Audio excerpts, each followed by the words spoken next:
Hi friends, బాగున్నారా? నేను కూడా బాగున్నాను. నా సబ్స్క్రైబర్స్ అందరికీ నా క్షమాపణలు. ఎందుకంటే నేను వీడియోస్ చేసి చాలా రోజులవుతోంది. ఓన్లీ షార్ట్స్ పెడుతున్నాను. అవి కూడా చాలా గ్యాప్ ఇచ్చేస్తున్నాను ఈ మధ్య. మీకందరికీ తెలిసిందే కదా! అమ్మకి బాగాలేదనే విషయం. ఒక షార్ట్‌లో అమ్మని కూడా చూపెట్టాను.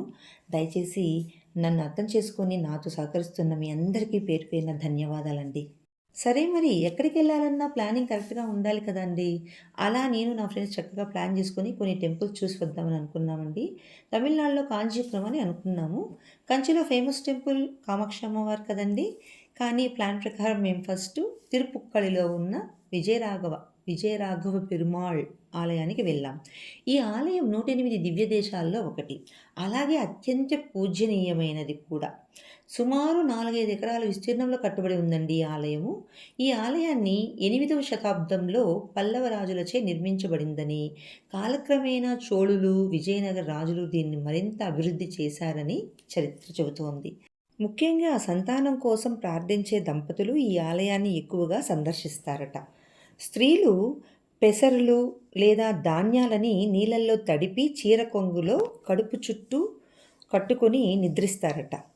అవి మొలకెత్తితే వారి కోరిక నెరవేరుతుందని భక్తుల నమ్మకం.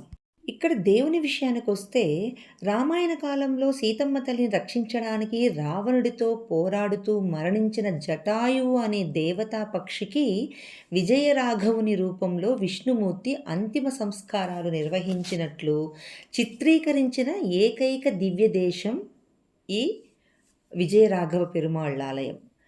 ఇక్కడ విష్ణుమూర్తి విగ్రహం 4 చేతులతో జటాయువుని తన తొడపై హత్తుకుని ఉంటుంది. అలాగే గొప్ప హిందూ తత్వవేత్త అయిన శ్రీ రామానుజాచార్యులు ఇక్కడే యాదవ ప్రకాశ అనే పండితుని వద్ద విద్యనభ్యసించారని కూడా మన చరిత్ర చెబుతోంది. మీరు కూడా ఆ స్వామిని దర్శించుకోండి. మళ్ళీ ఇంకో ప్లేస్ వీడియో త్వరలో. ఓం నమో విజయరాఘవాయ నమః.